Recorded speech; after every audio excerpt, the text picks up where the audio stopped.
Mengakar suatu malam di kota kecil Salatiga, semerbak bau rempah menggantung di udara. Di sebuah rumah sederhana, seorang tabib tua duduk termenung di depan tungku. Ia tengah merebus ramuan dari jahe, kayu manis, cengkeh, dan daun mint. Ramuan ini bukan sekadar obat warisan nenek moyang, tapi cikal bakal dari apa yang kelak dikenal sebagai tolak angin. Namun, cerita tolak angin tidak sesederhana rebusan herbal yang diwariskan turun-temurun. Ia lahir dari kombinasi antara ketajaman naluri bisnis, strategi pemasaran lintas dekade, dan perubahan perilaku konsumen yang digiring perlahan-lahan. Di balik nama yang terdengar bersahabat, tersembunyi sejarah panjang tentang bagaimana jamu tradisional dipaksa berdiri di tengah arus modernitas dan kapitalisme. Tolak angin bukan hanya ramuan, ia adalah kisah tentang bagaimana budaya disulap menjadi komoditas. Di masa awal kemerdekaan Indonesia, jamu adalah simbol perlawanan terhadap dominasi medis barat. Tapi seiring waktu, peran itu bergeser. Ia tidak lagi hanya soal menyembuhkan, tapi juga dijual, dikemas, dipromosikan, dan dipertontonkan. Disinilah kisah Sido muncul dimulai. Sebuah pabrik kecil yang didirikan oleh keluarga yang memiliki pemahaman mendalam tentang jamu, namun juga keberanian untuk menjualnya di dunia yang penuh persaingan dan skeptisisme. Dan sejak saat itu, tolak angin tidak pernah sama lagi. Nama Sido muncul mengandung makna. Sido berarti jadi, dan muncul berarti muncul. Harapan yang tersirat di sana sederhana. Semoga yang diharapkan jadi kenyataan, semoga muncul hasil dari usaha. Tapi di balik makna spiritual itu, Sido muncul menunjukkan bagaimana mereka merealisasikan filosofi tersebut secara nyata. Pada tahun 1951, seorang perempuan Tionghoa bernama Rahmat Sulistyo memulai usaha jamu tradisional di dapur rumahnya. Ia tidak sekadar merebus dan menjual, tapi memahami bahwa persepsi adalah segalanya. Ia tahu bahwa ramuan kuno butuh baju baru. Tahun demi tahun, Sido muncul tumbuh, dari produksi rumahan ke pabrik berskala besar. Yang awalnya hanya dijajakan di pasar tradisional, kini merajai rak minimarket, etalase apotek, bahkan menjadi oleh-oleh wajib bagi mereka yang bepergian jauh. Di baliknya, ada strategi produksi massal, pengendalian kualitas, dan ekspansi distribusi yang tidak main-main. Tolak angin jadi jantung perusahaan. Ia bukan hanya produk, tapi simbol.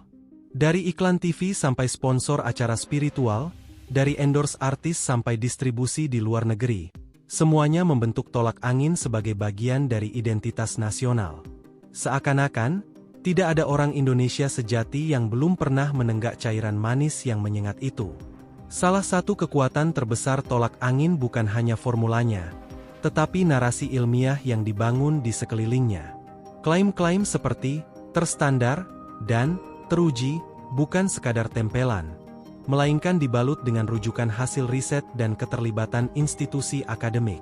Sido muncul secara aktif menggandeng universitas dan lembaga penelitian untuk membuktikan bahwa produk mereka layak bersaing, bahkan melampaui obat modern. Disinilah terjadi hibridisasi menarik antara jamu dan farmasi. Jamu bukan lagi barang pinggiran, melainkan dijadikan objek uji klinis, masuk jurnal, dan dipamerkan dalam konferensi kesehatan. Namun apakah semua ini murni untuk membuktikan efektivitas? Atau ada agenda lain, untuk mengangkat status jamu menjadi barang bergengsi, sekaligus menenangkan regulator agar tidak menghambat dominasi pasar?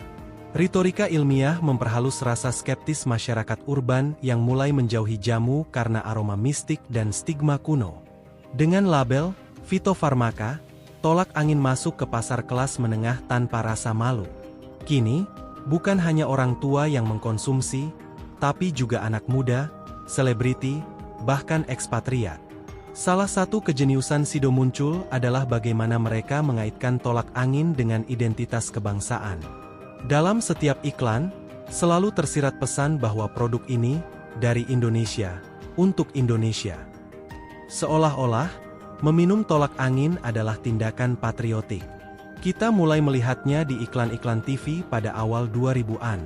Musik etnik, narasi heroik, testimoni dari tokoh masyarakat. Semua menyusun gambaran bahwa tolak angin adalah bagian dari warisan nasional. Bahkan lebih dari itu, ia diposisikan sebagai lawan dari obat impor, simbol dari kedaulatan herbal lokal. Lebih jauh, strategi ini memperluas pengaruhnya ke luar negeri. Dalam konteks diaspora, tolak angin menjadi semacam kapsul nostalgia. Banyak orang Indonesia yang tinggal di luar negeri menyimpannya sebagai pengingat tanah air. Dalam koper mereka, tolak angin bersanding dengan sambal dan rendang kaleng. Narasi ini membentuk rasa kebersamaan yang bersifat emosional.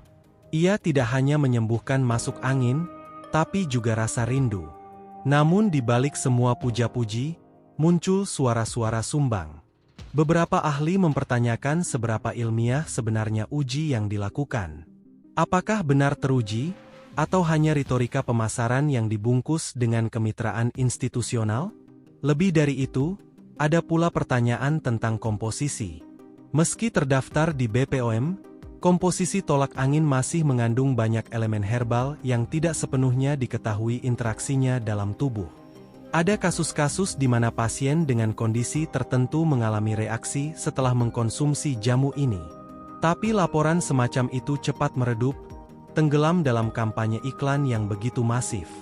Beberapa orang menyebut tolak angin sebagai produk propaganda kesehatan, propaganda nasionalisme, bahkan propaganda ekonomi yang terselubung. Ketika sebuah produk begitu menyatu dalam kesadaran publik, kritik terhadapnya seolah menjadi dosa sosial. Industri farmasi di Indonesia adalah medan persaingan yang rumit. Obat kimia, suplemen, dan produk herbal saling berebut ruang. Di tengah semuanya, tolak angin tampil seperti raja. Ia tidak sekadar bersaing, tapi menciptakan kategori baru yang memaksakan definisi jamu ke arah yang menguntungkan mereka. Tolak angin punya sesuatu yang tidak dimiliki pesaingnya. Kepercayaan lintas generasi, jaringan distribusi yang luas, dan dana promosi yang seakan tak terbatas. Produk serupa seperti antangin atau konidin herbal kesulitan mengejar narasi yang sudah dibangun bertahun-tahun. Lebih jauh, tolak angin berhasil masuk ke segmen ekspor. Ini adalah pencapaian langka, karena banyak produk herbal lokal hanya berjaya di dalam negeri. Tapi Sido muncul memainkan kartu budaya dan identitas sebagai keunggulan ekspor. Disinilah pertanyaan besar muncul. Apakah produk ini masih jamu? Atau sudah menjadi entitas industri farmasi tersendiri, dengan kekuatan lobi, jaringan internasional, dan pengaruh politik yang diam-diam? Tolak angin, pada akhirnya, bukan hanya cairan dalam sachet. Ia adalah refleksi dari bagaimana industri bisa mengubah budaya menjadi produk, dan produk menjadi identitas. Ia menjadi bukti bahwa sesuatu yang lokal bisa menjelma global, asal dibungkus dengan cerita yang tepat. Dalam setiap tetesnya, ada aroma rempah dan cita rasa nostalgia. Tapi juga ada jejak pemasaran, kontrol narasi, dan strategi yang tidak kasat mata. Tolak angin tidak sekadar menolak angin, ia menolak dilupakan. Ia ingin terus hidup, bahkan melampaui generasi yang pertama kali meraciknya. Dan di titik ini, kita patut bertanya, apakah kita masih meminum obat, atau sedang menelan kisah besar yang telah dikonstruksi dengan sangat hati-hati? Tolak angin telah melintasi batas antara pengobatan dan kepercayaan. Ia menempuh perjalanan dari dapur kecil di Salatiga, hingga panggung internasional. Ia menjadi bukti bahwa jamu bukan sekadar warisan, tapi juga alat. Alat untuk menyembuhkan, alat untuk menjual, dan kadang, alat untuk menguasai persepsi. Cerita ini belum berakhir. Karena setiap kali ada yang batuk, masuk angin, atau sekadar merasa tak enak badan, tolak angin akan muncul kembali, tidak hanya di rak, tapi dalam benak. Sebuah ramuan kecil, dengan sejarah yang begitu besar.